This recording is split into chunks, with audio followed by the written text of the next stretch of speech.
স্ত্রী সকলে হতে পারে, সহধর্মিণী সবাই হতে পারে না।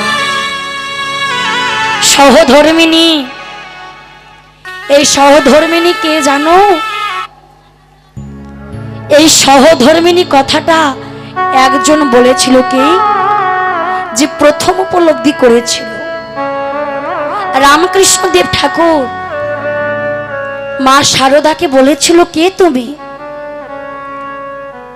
তুমি কি এসেছো আমায় কৃষ্ণ প্রেমে বাধা দিতে? সেদিন শারদা বলেছিল, না গো, আমি তোমার সহধর্মিণী, আমি তোমায় কৃষ্ণ ভজনে বাধা দিতে আসি, আমি তোমায় কৃষ্ণ ভজনে সহযোগিতা করতে এসেছি। দেখুন, সহধর্মিণী তারাই হতে পারে।